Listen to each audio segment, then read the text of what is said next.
Six mineurs qui viennent de passer la nuit en garde à vue après les violents affrontements qui ont eu lieu entre des policiers et des jeunes du quartier Saint-Exupéry, précisément dimanche soir à Bonneuil dans le Val-de-Marne. Les fonctionnaires intervenaient pour mettre terme à un rodéo urbain lorsqu'un d'entre eux a été visé par un tir de mortier à bout portant. L'engin a explosé à l'intérieur du véhicule de patrouille qui a pris feu. L'un des policiers a été brûlé au second degré. Fort heureusement, hier il est sorti de l'hôpital. Gérald Darmanin s'est rendu sur place hier soir. Écoutez les mots du ministre de l'Intérieur. Moi, je qualifie ça. Je ne suis pas qualifié par l'autorité judiciaire, mais de ceux qui m'ont raconté, de ce que je sais, d'une véritable tentative d'assassinat. On a frôlé le drame dimanche à Bonneuil. Et donc, je suis venu les soutenir, ces policiers de la BAC courageux, et l'ensemble des effectifs du Val-de-Marne. Qu'on aille voir François Bersani. On continue évidemment la discussion également en plateau. Porte-parole unité SGP Police Île-de-France. Bonsoir Monsieur Bersani, merci d'être avec nous. Alors je vais rappeler quand même les annonces d'hier. Le budget du ministère de l'Intérieur va augmenter de plus de 900 millions d'euros en 2022. Annonce faite par Jean Castex. Le Premier ministre qui a également affirmé que la promesse d'Emmanuel Macron de créer 10 000 postes de policiers et de gendarmes au cours de son quinquennat serait tenue. Oui, François Bersani, il y a les annonces, les promesses, mais il y a aussi le quotidien des policiers, des riverains qu'on évoque, qui ne voient aucun changement. Vous l'avez fort bien dit, Julien, en introduction. Nous avons un ministre aujourd'hui qui est un globe-trotteur, qui fait une tournée telle une rockstar au rythme de 200 ou 210 déplacements dans des services de police ou de secours à l'année. Il s'en vante, c'est son bilan de communication. Mais aujourd'hui, nous, les policiers, on est comme saint Thomas, hein. On croit que ce qu'on voit et on ne voit pas malheureusement grand-chose depuis son arrivée au mois de juillet. La mesure phare, c'était le Beauvau de la sécurité dont on n'entend plus parler depuis le mois de juin. Il devait y avoir un relevé conclusif du président Macron en juillet. On approche quand même assez vite de la fin juillet. Nous n'avons toujours rien en vue.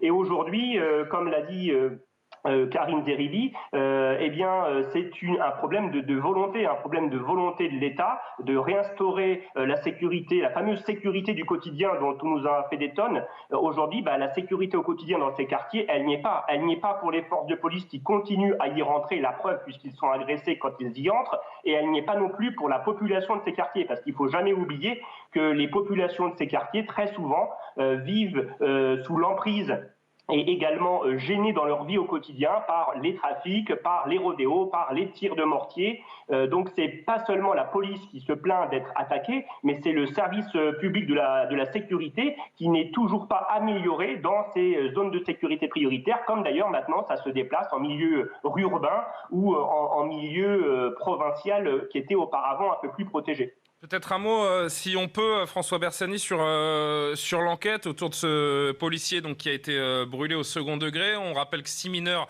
viennent de passer la nuit en garde à vue après ces affrontements. Est-ce qu'on en sait un petit peu plus sur ce qu'ils risquent? Est-ce que parmi ces 6 mineurs, d'ailleurs, il y a celui qui prétendument aurait donc jeté ces fumigènes, ces mortiers d'artifice envers les policiers et la voiture?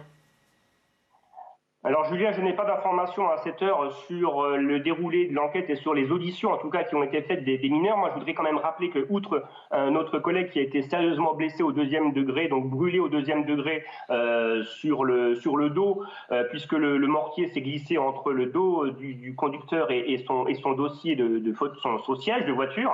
Il y a également 2 policiers qui ont été blessés au tympan, qui aujourd'hui ont des acouphènes, des troubles auditifs sérieux.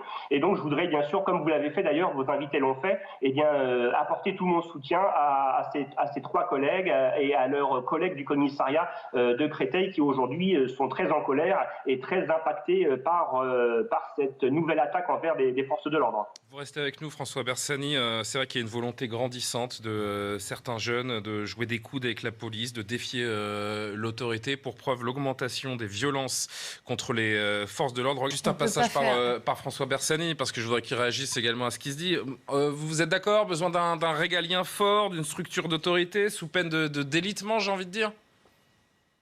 Bien sûr, Julien, la réponse pénale, c'est un énorme trou de raquette, mais pas seulement sous le quinquennat, sous Christine Taubira ou Nicole Belloubet, il y avait eu des notes très précises du garde des Sceaux, comme quoi la prison était l'exception, la liberté était la règle. Moi, je voudrais juste vous donner un exemple, parce que vous me demandiez, Julien, quelle allait être la suite donnée si les mineurs là qui ont été interpellés sur Bonneuil-sur-Marne étaient reconnus coupables des faits.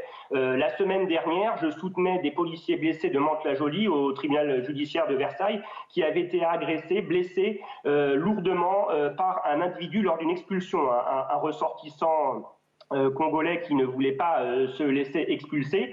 Il a poussé violemment un de nos collègues sur un poteau en béton, occasionnant 10 jours d'ITT avec une cicatrice, une balafre de 10 cm en plein visage qui ne se résorbera jamais. Et il a brisé le genou de l'autre collègue à coups de pied et qui a au moins 20 jours d'ITT. Eh bien, la réponse pénale fut 10 mois ferme d'emprisonnement pour ce délinquant qui en risquait 7 ans quand on regarde le quantum de peine prévu au code pénal. Donc, tant que nous aurons une justice encore trop faible et qui laisse encore un sentiment d'impunité, eh bien, en effet, ça ne donnera pas de bon signal à tous les agresseurs de forces de l'ordre. Je ne parle pas que des policiers, je voudrais aussi parler des pompiers et des professions de santé, des professionnels de santé qui sont aussi agressés très régulièrement. Et vous faites bien de le rappeler. Merci beaucoup, François Bersani. Christine